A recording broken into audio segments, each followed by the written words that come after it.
Let me just make sure LinkedIn's good, and then we'll be ready to go. Welcome, Discord people. Post your questions in chat. I will relay them to Rachel. Oops.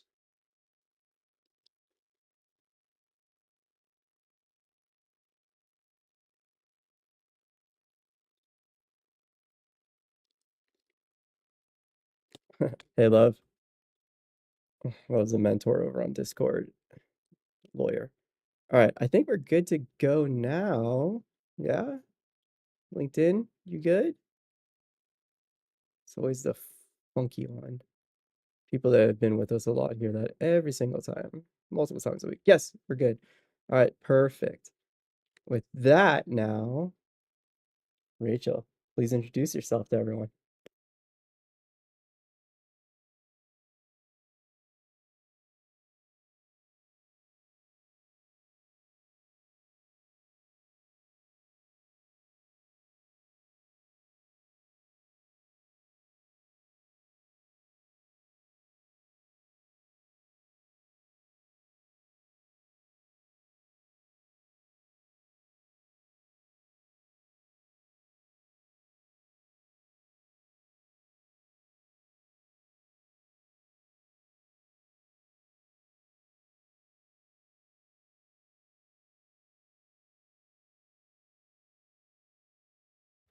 I love it. So, oh, hang on, Rachel.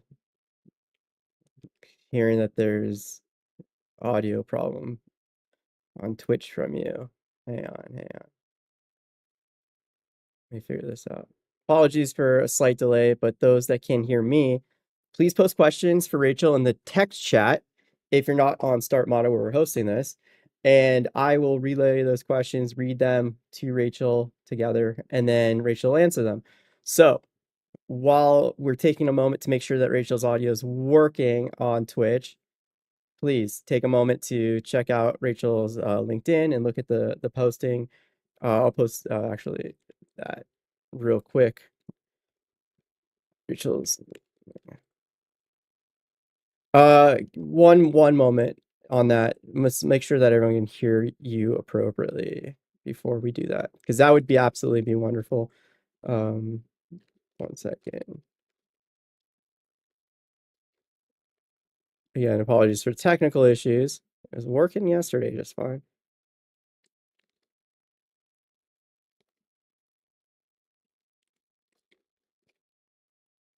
All right, let me see here. All right, Dr. Paxmore, let me know what's going on. Made the window capture audio. All right, Rachel, can you say something real quick? Just test. Test. The cow jumped over the moon. Can you hear me now? Yes, we're good. Okay, perfect. All right. Thank you for the help, Dr. Paxmore on Twitch. Okay, Rachel. So yes, now that people can all hear you, please do let people know, yeah, again, real quick intro and a little bit of your background, which is extensive. Yes. Okay. So I'm going to start over since we had the audio problem. But quick introduction is to me is I am a founder, I am an advisor, a consultant, and also a professor. So I work with startups, both early stage to late stage startups, as well as larger corporations, helping them to define their vision, build their vision, grow and scale their business.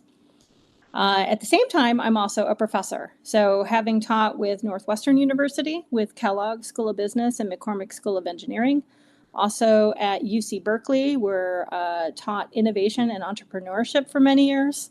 And just this fall, I start over at California Lutheran teaching business classes. Okay. So that's kind of it in a nutshell. But as far as like previous type experience, I started my career really early on as a happened to be in the right place at the right time in the .com era, and spans both physical products to digital products, services, kind of spanning across all industries and sectors from manufacturing to logistics to healthcare, pharmaceutical, education, manufacturing, and high tech. And I'm not sure what I may have missed out. It's all right. We'll get into it, I'm sure, as we start fielding some questions. So, yeah, again, everyone, do not be shy. There's no dumb question. Everyone gets to learn together. And the beauty of it is that if you're asking the same question that people have asked a million times, you're going to hear from Rachel. And Rachel has a unique perspective, unique methodology, a unique approach, and a background that's also unique. So the way that Rachel's going to answer these questions is going to be probably drastically different from what you hear from other people. That's the beauty of, surrounding yourself with a diverse group of people, putting yourself in different situations, and, being someone that explores how people approach the same things in different ways. And it's how you become innovative. While we're waiting for some questions to come in, Rachel, if I recall, you have a background in art. You went to an art school, correct? I did. I went to art school. Yeah. I actually, and I still paint. I still do photography and mixed media, and it's still a part of my life. But I found that I went to the San Francisco Art Institute, and originally for my first degree, and art is kind of integral. It gives me a different way of looking at things. It forces me to connect dots that others may not see. It also really helps with looking at how to disrupt markets because it's giving you a very different perspective and different lens to look through. So there's the art part, but then later in my career, I built in the technology and business parts as well.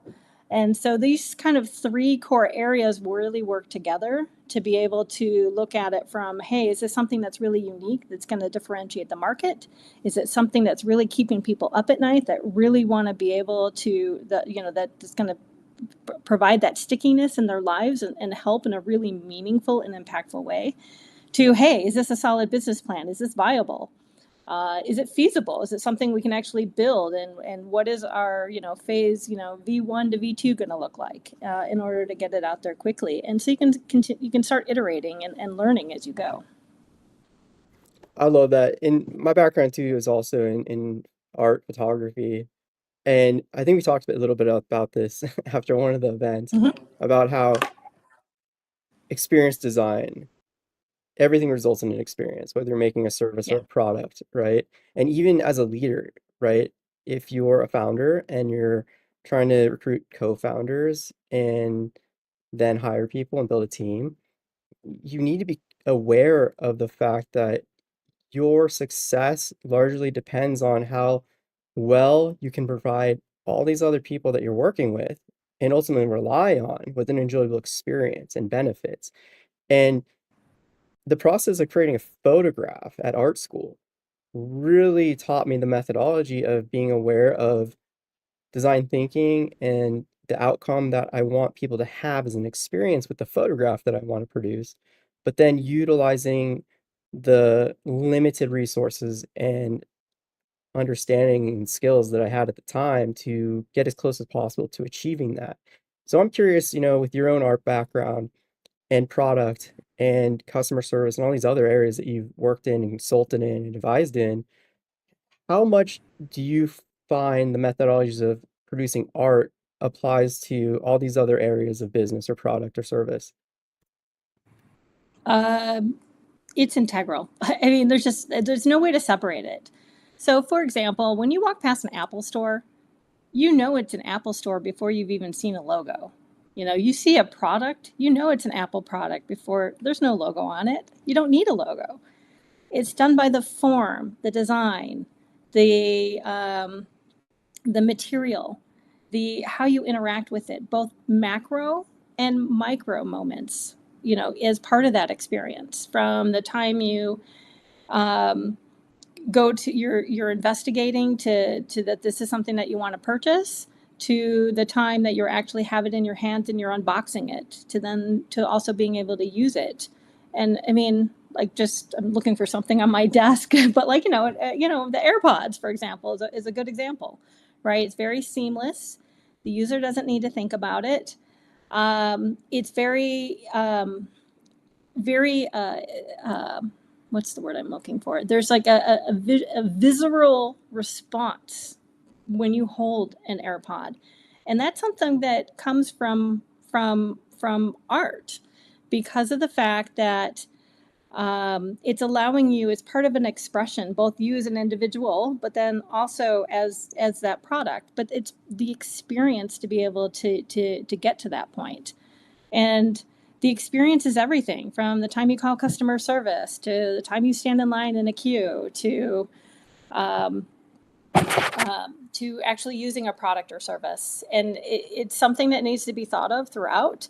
And it's part, not just like a lot of companies tend to focus on the big macro moments, like the big ones. Oh, it's our sign up, it's our checkout, and so on. But really, it's also the micro moments, because those are all leveraging the brand. These are your brand building moments to build that consumer or emotional connection with that user.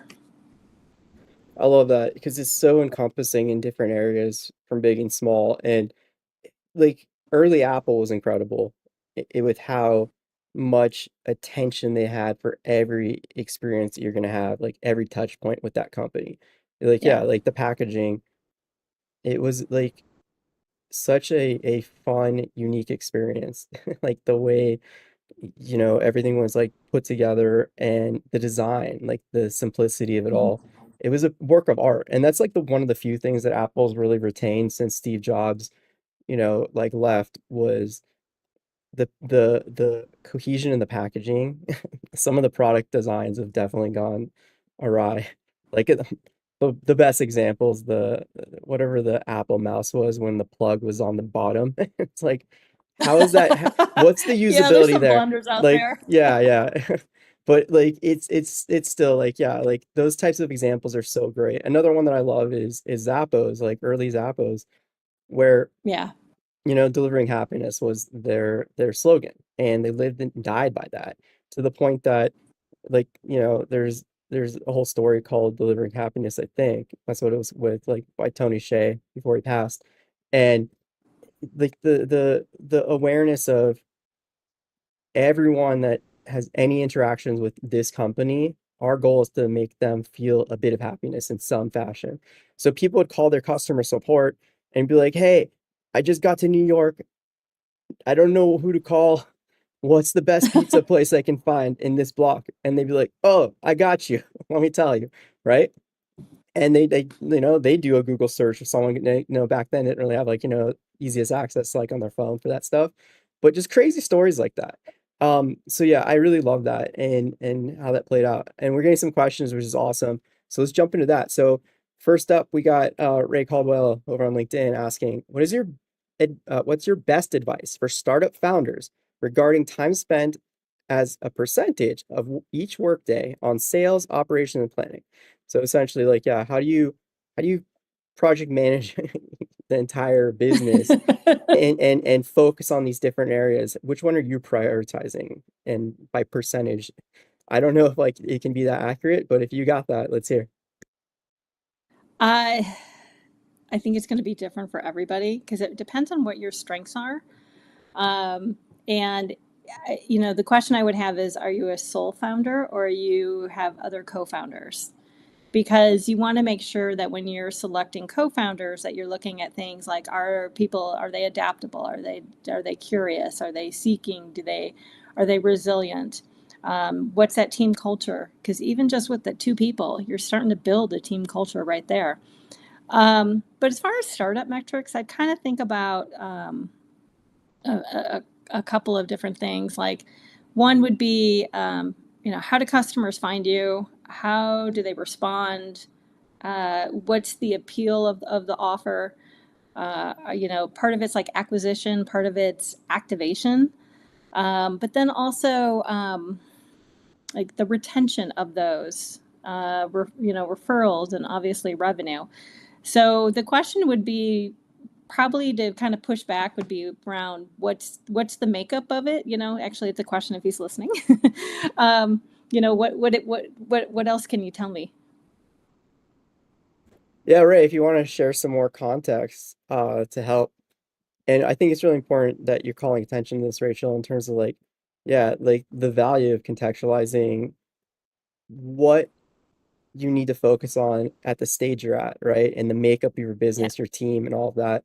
I mean, yeah, like if you're able to delegate specific tasks that are more suited for a co-founder, then yeah, you shouldn't be focused on that. You got to be focused on what you do best and what your role and responsibilities are going to be best suited for. Um, this too is kind of like an aspect of uh, I want to say like learning how to be a good leader is Uh-huh. knowing where to let go of control and put trust into others. Yeah. And yeah, I'm curious, like, do you have thoughts on that? Um, I think it's the power of saying no. It's such a simple thing, and I know it's, been overused in the industry, but I think that knowing what you're good at, what you're maybe so-so at, and what, you know, is an area for opportunity, is just you got to be honest with yourself, right? And you need to know where you need help. Like if you're in a seed phase, you're going to be really focused on the problem. What problem are you trying to solve? You're going to be looking at answering a very different set of questions than if you're in a later stage, like in you're in a later seed phase where you're focusing on the business model or building or scaling. Those all have very, very different functions with it because you're kind of starting from zero. But then you're moving into like what's that problem, what's that insight around that problem, who are the customers, what's your total addressable market, and then moving from there into your problem and solution fit. And then as you start moving through the life cycle, now you're going to start working around customer acquisition and what's your growth engine and how are you growing this company. But then also before you get into scaling and you start working on optimizing, it's going to be like what's that product market fit, where is your runaway growth, and all those require a very different set of lenses and very different set of activities. Again, all very important stuff to keep in mind. Uh, well, Ray, if you're gonna add a little bit more information, feel free to. And we'll get to William on Discord asking a question. Which accelerators and incubators are legit and don't take equity? And as a follow-up question to that, other than giving a list of names, Rachel, I'm curious how someone should learn to best vet an incubator or accelerator. What kind of factors should they be looking for, or what questions should they be asking when evaluating those types of programs? Mm. I think for one, it's got to be something within their portfolio that they want to take on. It's kind of like dating, maybe, right? Is it a fit? Is it a match? Are you swiping yes or you swiping no? Um, but it's also looking at it from, are you going to get the support, the investment? What's the advisory council? What type of resources are available? Especially also being really honest with yourself about where you're going to need help, because then you can also most incubators and accelerators have a slew of advisors that you can work with, so you want to make sure that you're going to have the right people to be able to support you. um, but then as far as the question about equity, I think that's a little bit harder. That's a harder one to answer, because again, it depends where you are. If you're just in your like first seed rate, seed fund, that's a little bit different than typically you see more active investors when you start moving through and you're at a second seed or a third seed.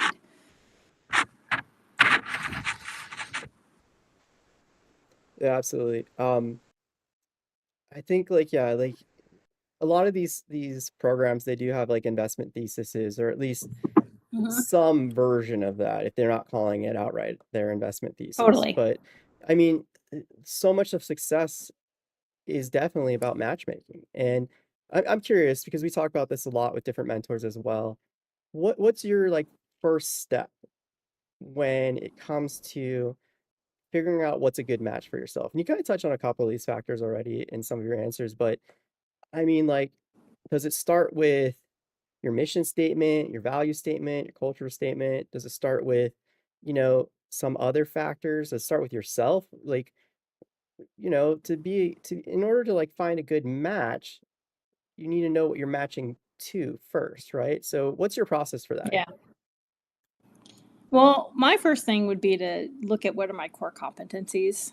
Um, just one is just the insight that you have about yourself, and also being able to know where you're going to need where you need help. But I think that you hit on one really that kind of stuck out to me as you were rattling off the list. But like values is also really critical, because it's not just your values is what also is helping to it's an influence. All of these items that you just listed are influences into that product or service that you're creating, right? And so the values is also part of the cultural fit around, is it the right, and it doesn't resonate, right? Is there cohesion with this?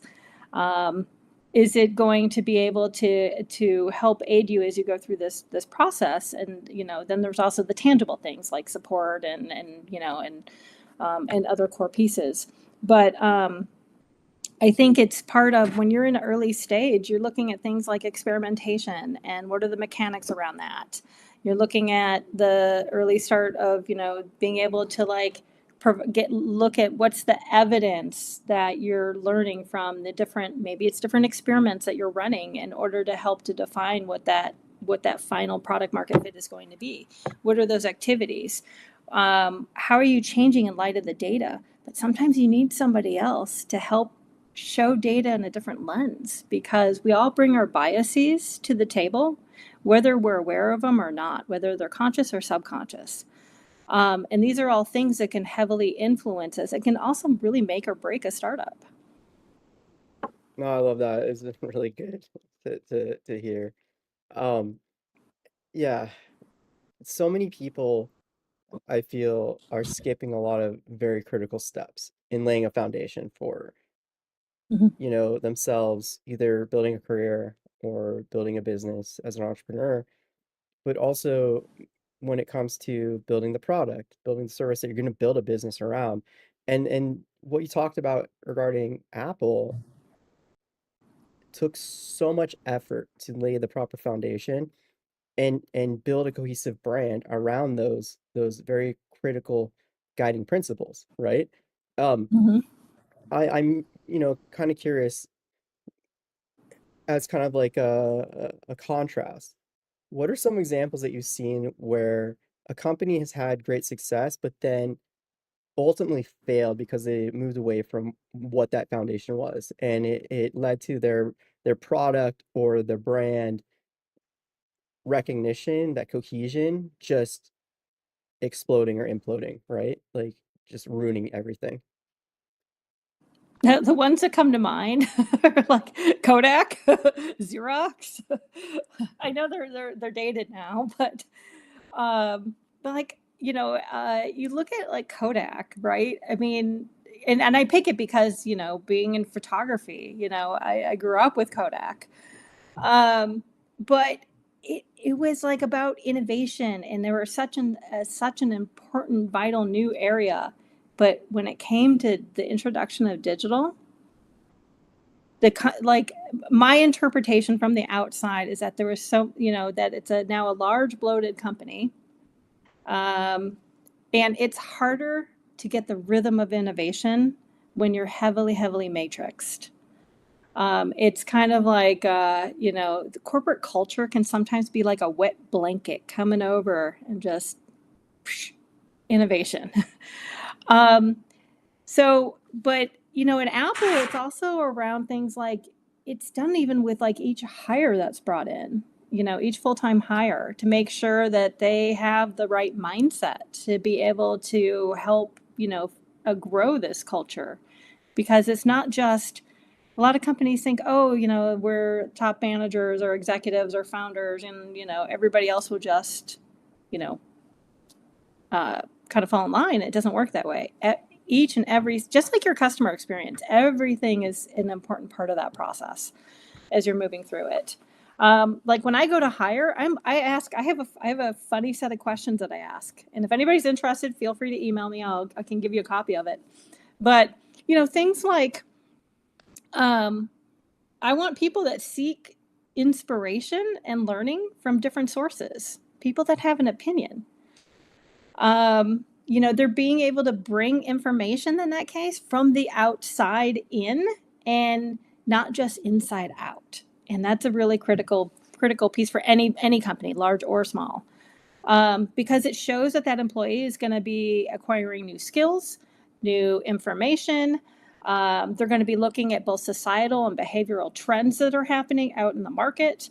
They're going to be able to look at, what is the market, what other adjacencies are in that market, because these are all integral to be able to pursue whatever that startup idea is. But then also, what are the patterns between these different disparate pieces of information? Because they can seem like very unrelated sources, but in fact, it's a very by doing that, you're going to bring in a much more innovative lens into like being able to build and position your business ideas. No, that's so important. And this is another thing that comes up. It's something that I say like repeatedly. It's so important to not be one dimensional. And this is even more important for founders to hear, entrepreneurs, because it's so easy for them to get caught up in so many of these grifters and like just mega fools telling people to go all in, be obsessed, do like everything you can to work as much as you can and sacrifice everything else. Time with loved ones, with friends, with hobbies, passions, self-care, any of this stuff. And the result is you lose access to all these sources of information and perspectives which allow you to organically innovate, right? And that's kind of like you're Yeah. touching on for sure. And the other aspect too is that inspiration, growth, right? You're going to learn more, you're going to find more inspiration, more motivation by surrounding yourself in, situations that expose you to new things and different people and different mindsets. Because like we touched on earlier, there's so many ways to do the same thing, but it's eye-opening to see someone, approach a problem in a way that you've never ever considered approaching it like that. So I, Mhm. I really appreciate you calling attention to that. We got some more questions. So let's look at what Love Esquire is asking over on Discord. Rachel, what are some of the companies who are doing the micro moments well currently? So micro moments, I think, just like those little touch Mm-hmm. points, right? Yeah, yeah. The little ones.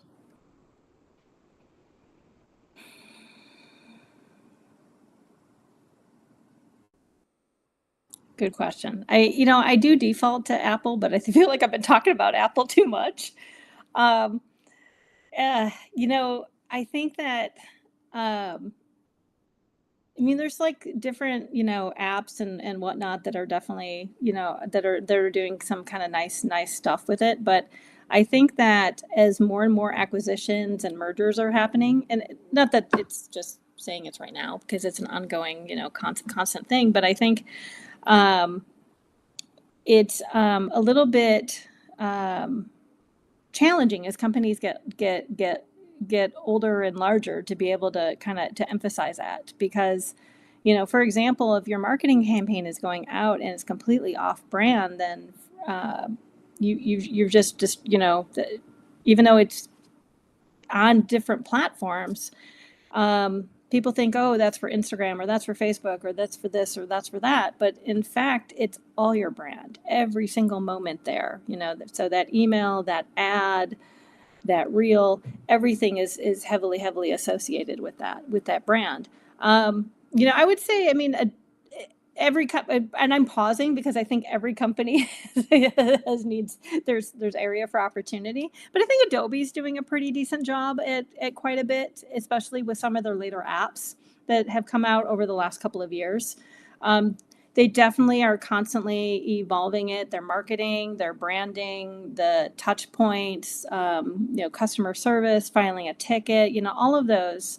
They really have a pretty like good process around that doesn't distract from that brand and that customer experience. But there are others. I'd love to hear what you think. Yeah, feel free. Again, everyone that's watching, tuning in, just joining us, please use the text chat to ask any questions you have. And if you're struggling to come up with a question, you can always share what you're challenged with and what you might be feeling anxious or scared about in regards to building a career or business. Rachel has a lot of experience with so many different things, and can definitely figure out some way to help you out, even if you're not quite sure what to ask directly. We got more questions coming in. So next one is from Slayer Darth over on Twitch. Rachel, I see on your Mesh profile that one of your specialties is organizational change management. Can you run us through some examples where that's played out within some of the companies where you've used OCM principles so we have a better understanding as to what it means in practice? That's a tense question. Awesome. That is. Mm. Because uh, I think what I find from consulting with large corporations is that OCM and change management in general tends to be kind of fall into some bucket of training, which is always demystified. It's always like I don't it kind of it mystifies me a bit because the first thing I'm going to tell people whenever, no matter what the engagement is, whether it's organizational change management or something else, is like get outside the building, go talk to your employees, go talk to your customers, go talk to your end users. Those can be all different personas, because you really need to be able to understand the real needs, um, because where are those gaps for an organization tied to where the business is hoping to grow? So, like, for example, organizational change has really had a big impact right now with the introduction of AI, right? I've had companies or clients in the past come to me stating that they know that AI is going to change the profile of their employees by like 60% of their employee base over the next 5 years. So how do they, for something that's so ambiguous at that time that they don't know where it's going to be for 5 years, how do they start working on it now so that their employees are ready for it? And that's pretty critical to be able to do. But part of that's going to be looking at what are the organizational processes that you have, how are you hiring, what are the policies of the company, how are you training the employees, but then also how are you incentivizing those employees. So for example, I was working with a very large corporation in San Jose, and it was great. We had a great program being developed, a whole set of new products and services, but unfortunately, we couldn't touch the incentive structure. And what ended up happening, it was about celebrating things like tickets when we wanted to be able to celebrate and incentivize things like failure, right? It's were you quick in your ability to be able to get ideas into that funnel and then be able to kill them off really quickly. So it's a you're killing as fast as you are actually, and more so than you are persevering on other ideas within that corporate funnel. It's interesting because, again, like you're touching on this theme of being aware of the experiences that you're providing people and you're designing for. And this is another thing that like a lot of early founders overlook. And even people that are building careers and they're moving into like management positions, leadership positions, is they don't take enough time to actually have conversations and talk to the people that they are either leading or serving, right? Or relying on in some fashion. And they're trying to essentially, yeah, incentivize them in some way or motivate them or persuade them as customers, clients, right, to engage and buy the product and keep using it. But they're doing it so much under these assumptions that they're coming up with And in many cases, those assumptions are ill thought because they aren't properly contextualizing the unique workflows and systems and experiences that Mhm. these people are living day to day in these roles or fields or areas that, relate. So, building on that, I'm curious too, what's your methodology when it comes to having those conversations? And how do you get the most useful information from these people who often are struggling to properly communicate, these emotions, these feelings that they have, these experiences? How do you find the usefulness in a very noisy, chaotic mess of information that you get? Well, first thing I'd probably ask is your company in the business of uncovering customer needs and solving those customer problems? That is that's a shift because now you're routinely building in that you are creating opportunities to be directly in touch with customers and users, right? Through research, through testing, through experiments. And it is very deeply engaging. But you also have to have a way to not just understand the customer, but then how do you synthesize this information? How do you interpret it? But I'm also one when it comes to startups. I'm also one for like I have a list of like 40 different experiments that I'll run, which are like cheap. I don't think one of them's over $40, um, because of the fact that you're looking at things like. Um, uh, is it actually something that they're going to pay for, right? It's like it's fine if it's something that's just like they're signing up for something, but the question is, are they actually going to pay for it and then use it? So, for example, I was working with another company several years ago where a company was putting in like millions of dollars into this idea. And what we found is that the idea was awesome. It was great. Everybody loved it. Customers wanted to sign up for it. It's like the best thing since sliced bread. But would they put in their credit card number and hit submit? No. Had to run it twice because the experiments early on that were testing around the problem area and the solution were great.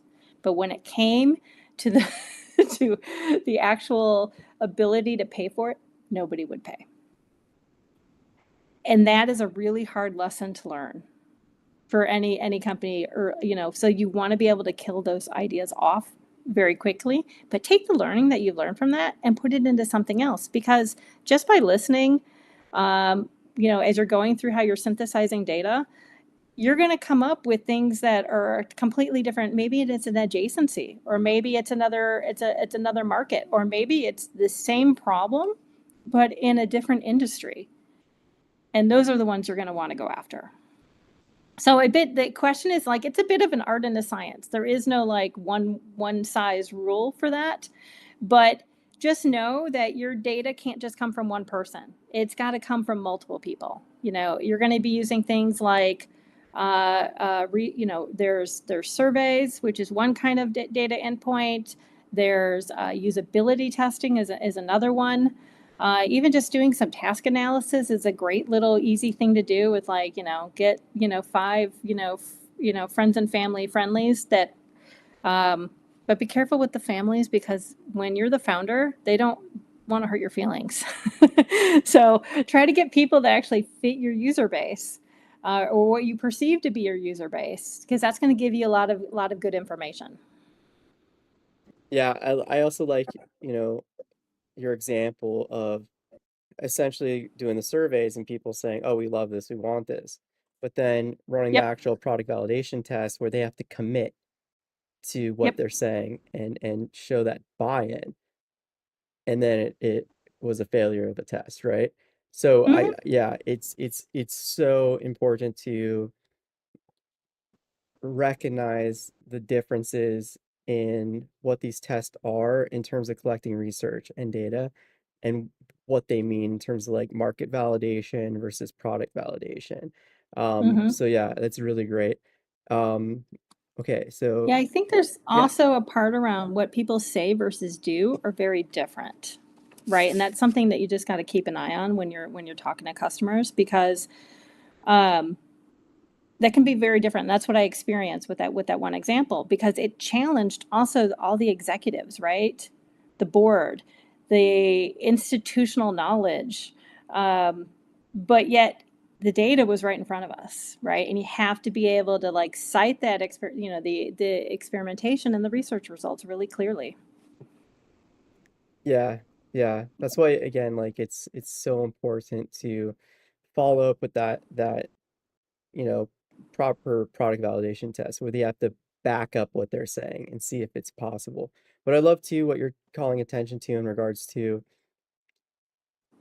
it's all a learning process. And even if a Yeah. test results in a failure, it didn't turn out the way you expected it to or wanted it to, you still have invaluable information to then make a more informed decisions about whether, again, that's making a pivot to a different industry market or, maybe changing the way that you communicate and market this and explain what the benefits and how it's an enjoyable, valuable, experience for them to have with this, right? It can go any different direction, but yeah, taking the time to go slow and steady to assess those things is crucial. And that too is another thing where people go wrong. They're in a rush. They're rushing ahead, they're skipping all these steps, and they think that, you know, being the fastest is the key to success.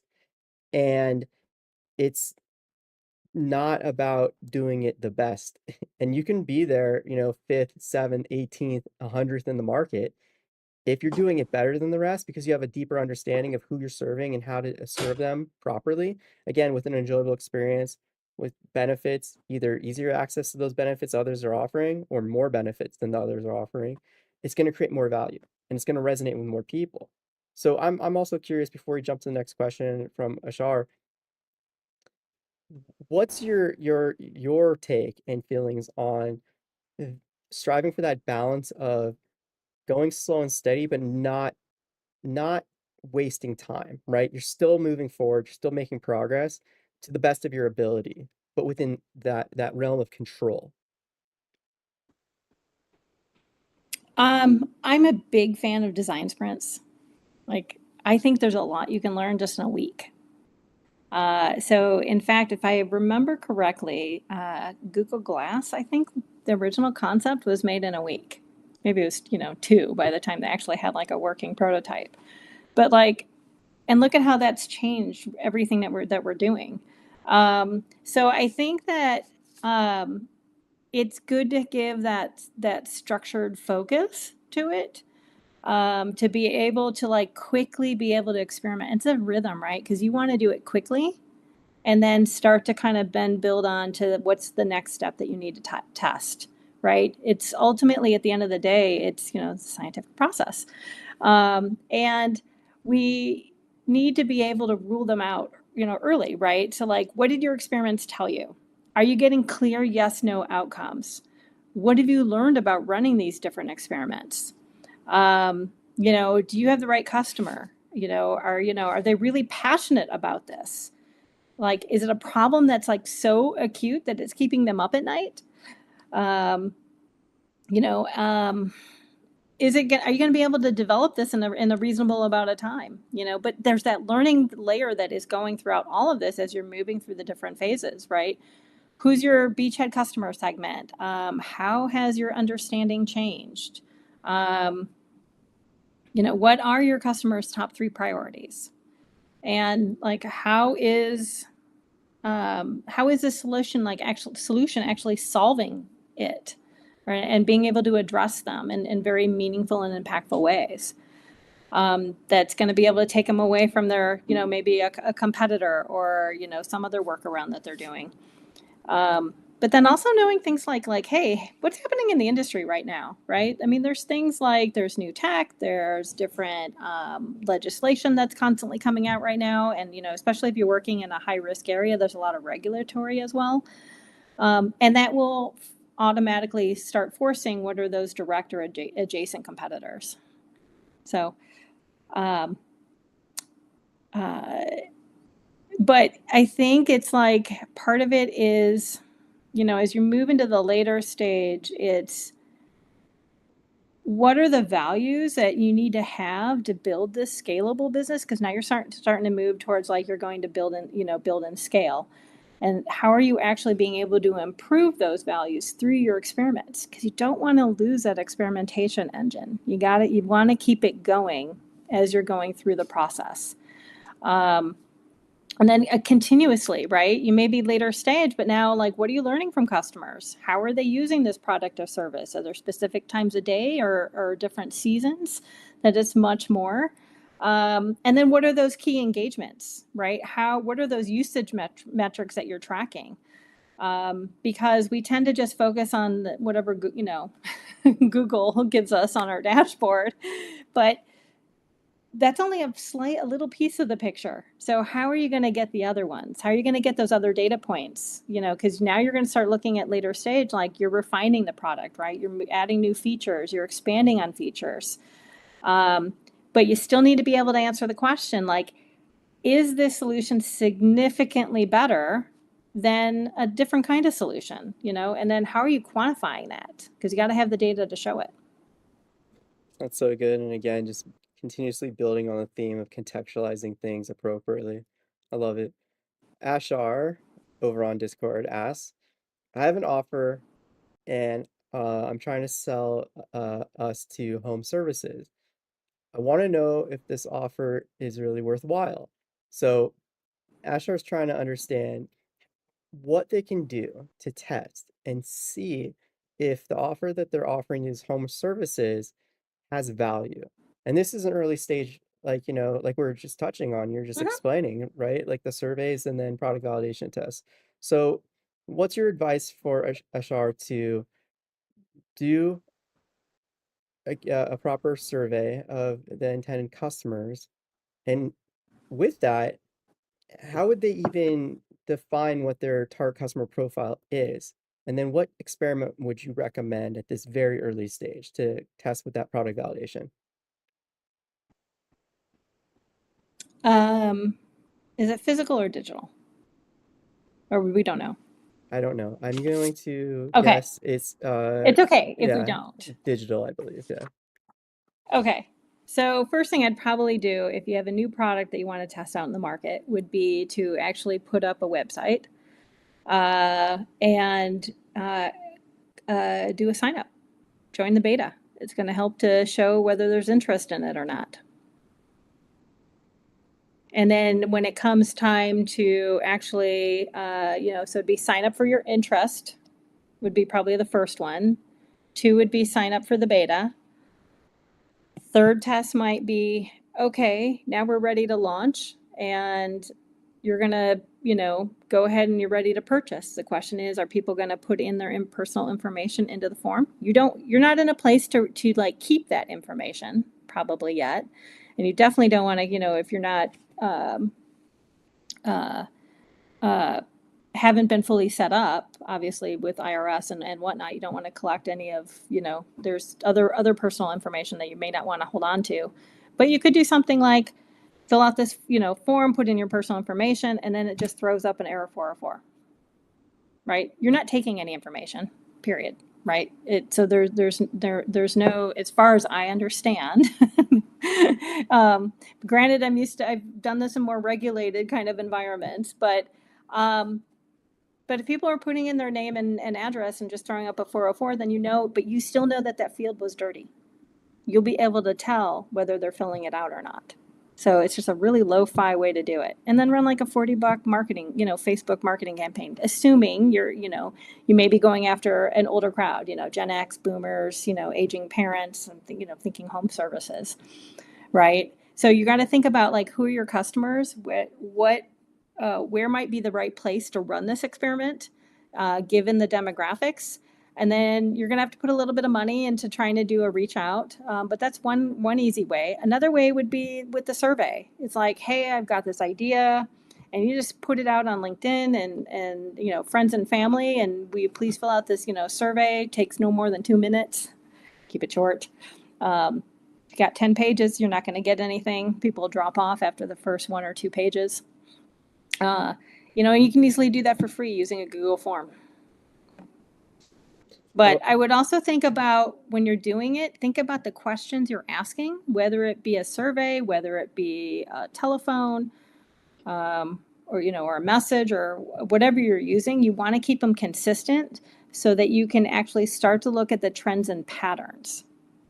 Because when you're interviewing, it's really easy to start changing it because, oh, I learned a little bit. Okay, I'm going to ask this question now. So you actually kind of want to lock it. You can run that experiment next week. You can go ask that question next week, but you want to lock it so that you can see the patterns that are happening across, because you may get something very different from a Facebook campaign than you do from an Instagram campaign. Yeah, absolutely. And I love the fake door test, which is what you alluded to at the end, where Yeah. yeah, you're not actually collecting anyone's information. You're just trying to see if they're willing to try to put that in or like, input that. And that's showing a commitment, showing commitment that they're willing to, either fully create a profile if it's a free, service, or Yep. they're willing to try to give you their credit card information, right? Which is huge. So, yeah, I'm a big fan of using those types of early stage validation tests. Yeah, But my disclaimer would be to make sure you're doing everything, legitimate, right? That it's legitimate, it's appropriate. Um, Obviously, you also don't want it like if I were a consumer and I got some like, oh, that looks like this great thing, and I go to do it, I might be a little frustrated that, oh, I can't go buy it right now. yeah. Like Um, the way I right. handle, So you got to use your common sense and maybe keep it, it's not, may not have a lot of traction yet, but maybe you're just going to take this link and you're going to send it to 5 people. Like you don't have to have huge numbers just to get a general idea of trends for where you are in an early stage. absolutely. And that other little point that you said about essentially setting expectations with, oh, I thought I could get this and I couldn't. The way I handle that is I always put a banner on the top that says early access window closing soon. Doesn't say when, but it lets them know Okay. that they might miss Yeah. it. And then when they try to put in that information, then it takes them to like an error page. It says, sorry, early access window just closed, right? And then that's when I give them that opportunity to join the wait list. But yeah, I love that answer. We're coming up on time. Can you go over a little bit or do you have a hard stop? Because we've got a couple more I can go questions. over. Beautiful. That's awesome. You're an amazing mentor. Okay, so with that said, we got Slayer Death going back to the awesome Kodak reference. So, Rachel, interesting that you mentioned Kodak, as the first prototype digital camera was developed there in 1975 by Steve Sasson. But management responded to him by saying, "That's cute, but don't tell anyone about it." Sasson found that those managers are unwilling to divert their focus from products and services which are selling well at a good margin, let alone agree to invest in developing products which could eventually undermine their current core business. How do you convince some of those companies to take a chance on these emerging products or innovations? That's a great question. Hmm. Okay, this one is a little bit of a tricky. That's also why your data is incredibly important. And if you're an entrepreneur and working within a large corporation, it's a very different set of rules than if you're a 1 or 2 person startup, with a great idea. Um, but the first thing that it do, which is also part change management, so would be, assuming you can do this in a large matrix company, but like think about how is that organization? How are you able to encourage executives to basically expand their beliefs based on new learning and factual evidence? And that's a little bit harder, especially like you may be like 10 levels down in the org. Well, how can you do that? But you can, because you can articulate, you can create a cohesive vision based on what you're, on the current state of learning, right? Because now you're going to be running those experiments just like you would if you were working outside of the organization. You're going to be capturing a lot of data. You're going to be able to then take that vision and then evolve it based on all the new learning that you're building.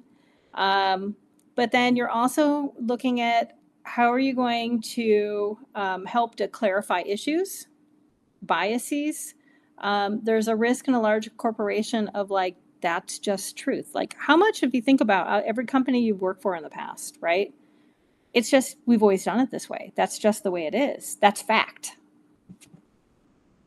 Well, is it? Would be my question. Where's the data on that one? But using some of the different tools and techniques that we've talked here, but there's also a lot of really good information out online, would be like, think about what are those lightweight tools that you can use, right? You're going to be able to prototype. You have to, get the prototype, get people, get them excited, and they're passionate about helping you to be able to solve that really core customer problem.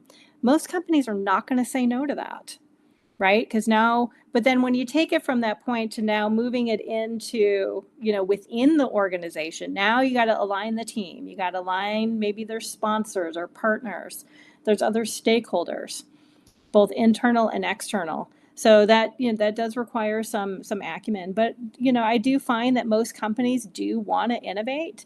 And I've seen cases where, people have gone with this great idea and they'll take a small little team, maybe they're in between projects, and they'll give them, like we got, sometimes in consulting, we may have a little bit of lapse between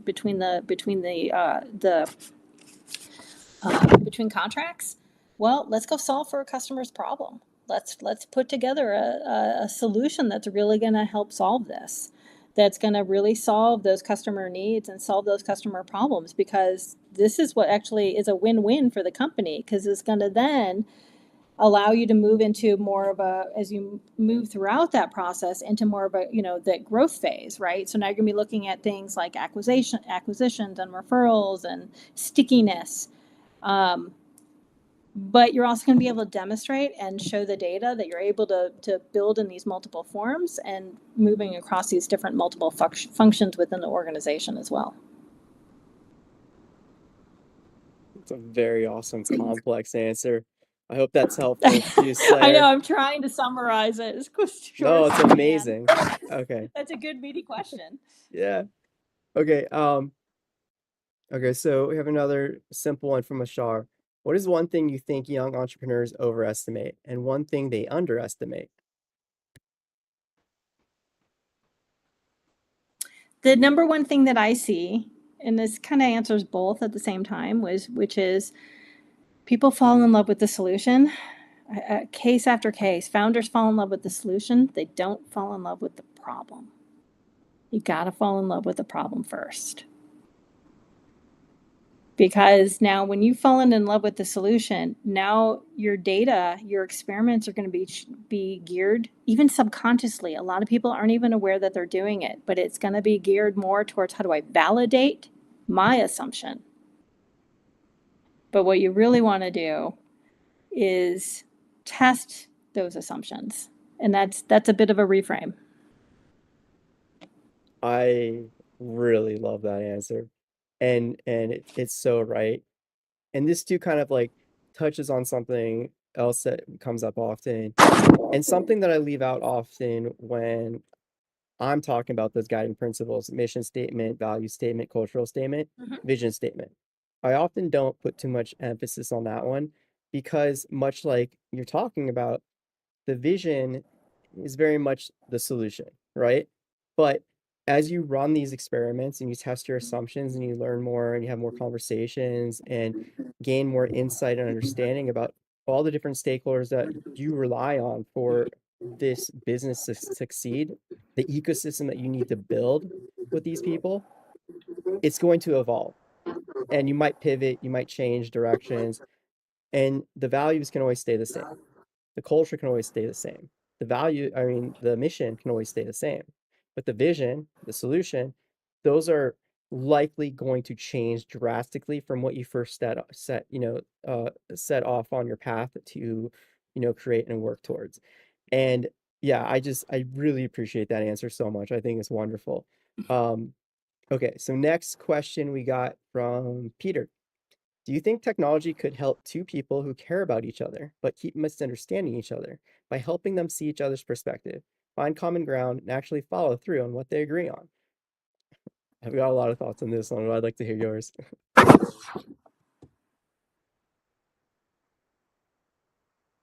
Okay. I got a pop-up error that just popped up. Seems to be working, so we're good. Okay. So the question is around. Yeah, there's like a little scratch. There's some Sentence. scratchiness coming in. I'm not sure where that's coming from. That. Can you hear that? Or is that just on my end? Doctor, is that hitting everyone? That popping sound? Tommy, could you hear that? Sorry. Just want to make sure it's It might be why I was getting an error message, oh, okay. All right. but it's okay. All right. I Okay, think so I you're think gonna have we're to good start now. over. Ask the question again. Okay. Yeah, okay. So Peter asked, do you think technology can help two people who care about each other but keep misunderstanding each other by helping them see each other's perspective, find common ground, and actually follow through on what they agree on?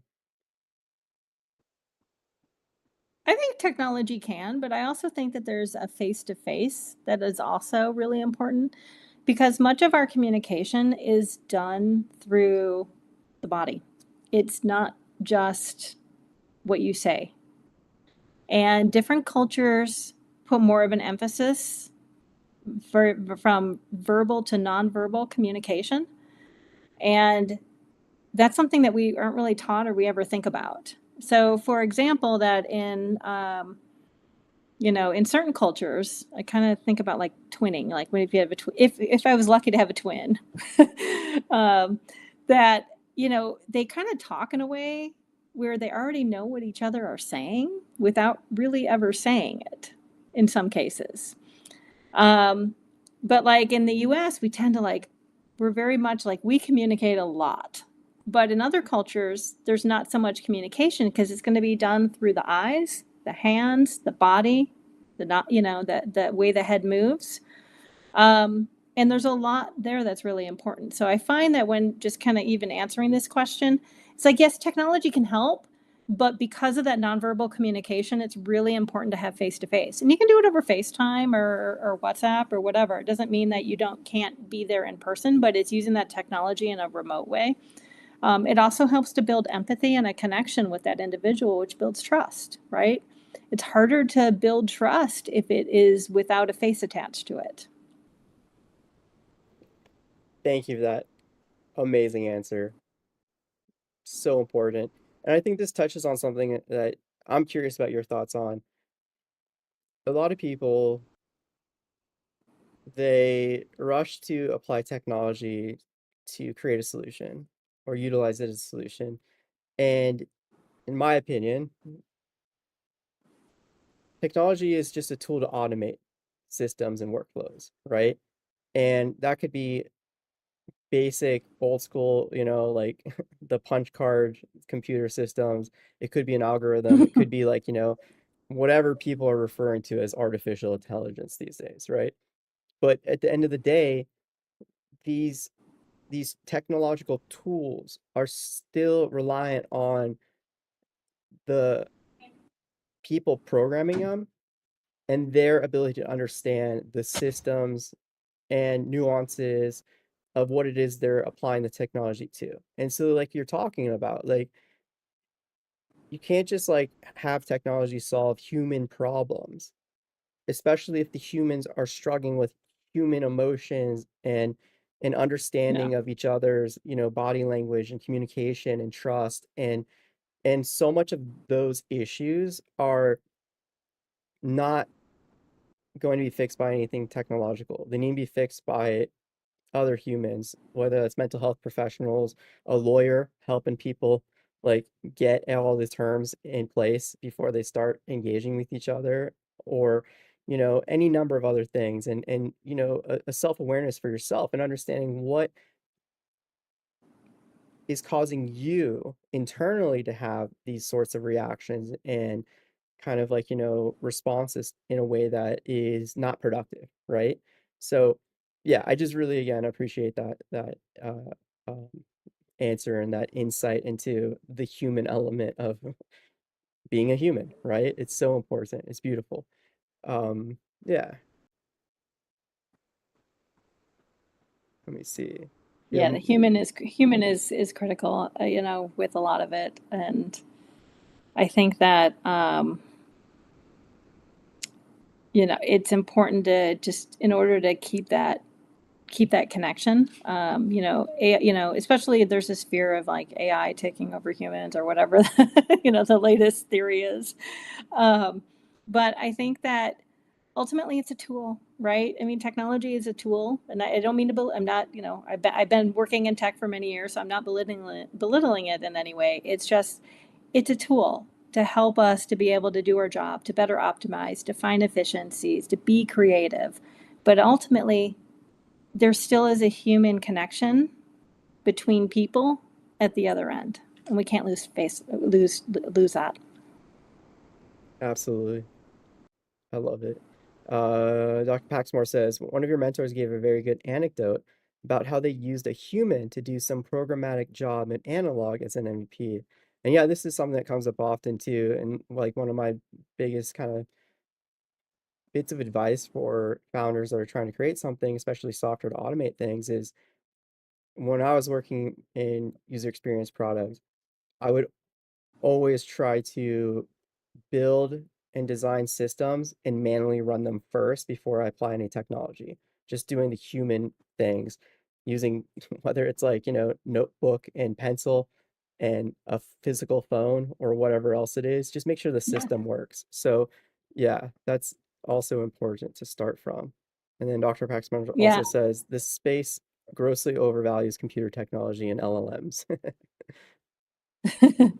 I think that, the way your brain is processing information when you're using a pencil and paper is very different than typing it online, or into a document.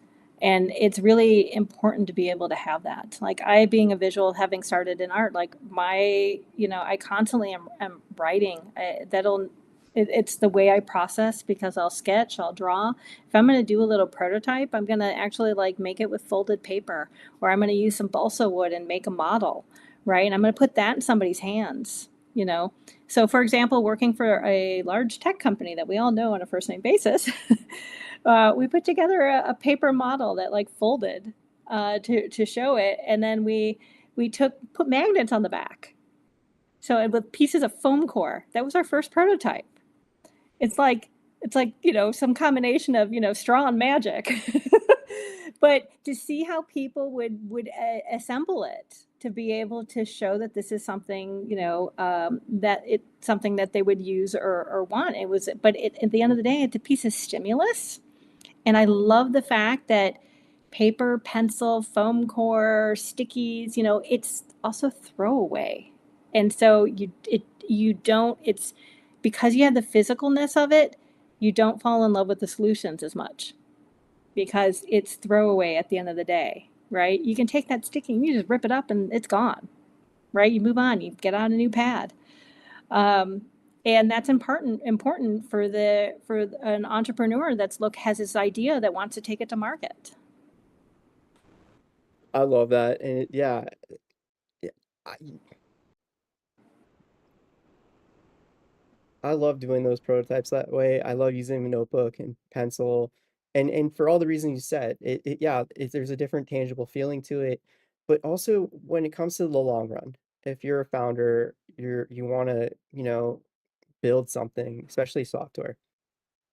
It's so easy to get romanticized by all the technology and jumping right into programming or, using tools Mm-hmm. and such. But like you said, yeah, there's such a different investment involved in that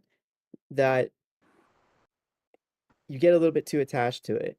But also at the same time, it's going to cost you more time and money because the amount of energy and effort and cost to make those changes to active code or pixel perfect designs Mm-hmm. is immense versus running those prototypes with throwaways with pencil and paper or foam core magnets, which is amazing, or a whiteboard. And even doing like, taking like, photos of that and putting into like a quick clickable prototype, like, like software that you can Yeah. utilize, right? You can make all these changes, run all these tests for the usability, understanding the workflow, the system design, all these things. And the changes take you 5 to 10 minutes max versus an hour a day, right? And Right. yeah, and you get to see these ideas in your mind tangible in full scale across the entire workflow. in a way that you can't when you just rush right to like, designing the pixel perfect designs and doing the programming, right? So that's just such valuable insight right there. And I hope everyone's taking notes on that one. Um, okay, so I don't want to keep too much Yeah. longer. So jump to like that next question real quick. Um, so Tommy over on Discord asked, I've started to make some sales on low ticket $49 offers to indie SaaS founders. Feels like a difficult market because they don't have a lot of cash and are just trying to get their product off the ground. Constantly questioning whether I can achieve the scale required to make serious money. Do I keep testing higher price offers? When do I know whether a pivot is appropriate? I've been doing 40 or so cold outreach per day on X. They started with a free lead magnet that upsells for $49 on delivery. They also shared that they haven't been getting a lot of conversions on that. They've been getting a lot of replies, but it hasn't been leading to uh, actual converted sales as much. So, what kind of advice do you have for Tommy to, in my opinion, focus in and know how to kind of like, act on what data they've already gotten with testing this? Okay, so there's a couple of things. One would be to run a series of experiments around the pricing, would be one. And you can do that as a standalone. Good, better, best, hit different demographics, different markets, depending if you just want to stay in India, SaaS market, or you're looking to expand globally. That's some good information. But I would also look at things like um, with these customers, there may be a possibility that this lower barrier to entry, but as features are added, maybe the pricing goes up, right? Depending on where they are. So maybe it's $49.99 is the starter, but maybe an experiment could be like, hey, will you pay $74.99 or 90, $100, you know, as you're going through it, building on the different features, because it sounds like the customers are going to also evolve in what they need. And so they might not need some basic stuff initially for that price, and maybe there's a deluxe and a premium, or whatever, silver, gold, platinum type model. I think you can have a lot of fun with it. Um, but then the other thing is to think about, are the customers the ones you have? Great. Okay, so now you have the revenue. The question is, are they referring others? Do they tell others? Are they using the product more than once, or is there a continual?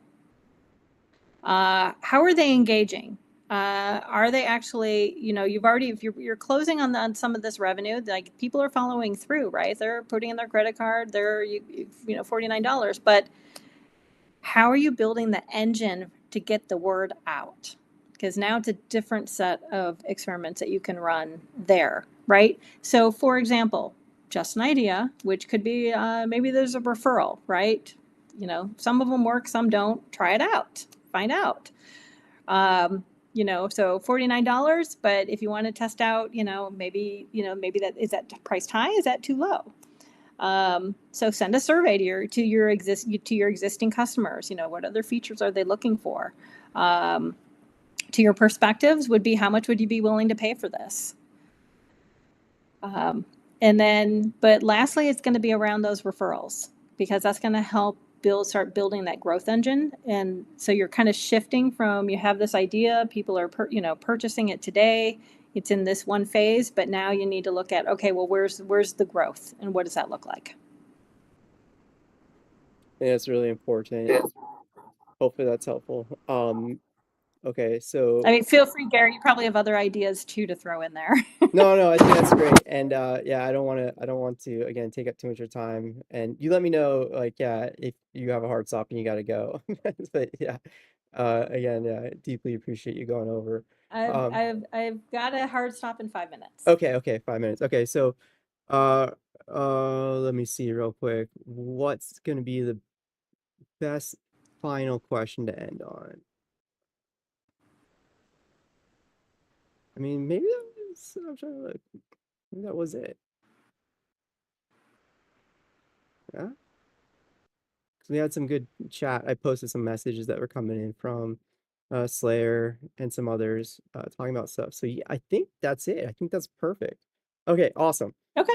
So with that handled, Rachel, before we go, is there any final thoughts, anything you want to share with the community, any announcements? Now the time, if you want to share anything that you got going on, you want to like, invite people to or anything like that. Uh, right now,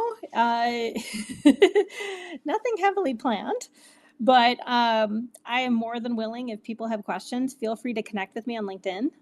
Feel free to send me questions. More than happy to answer them, or at least point you in the right direction if it's something that I don't know. Um, I think that, it's part of, people will send me some things sometimes to look at, but there's a way to provide, feedback that is, with, a lot of love and kindness and grace. But at the same time, it's just getting connected. For me right now, for what I'm looking to do is, network. If you happen to know of anybody that, think I should be connecting with, send them my way. I love it. Community oriented. That's definitely a We got major to help each goal. other out here. Yes, yes.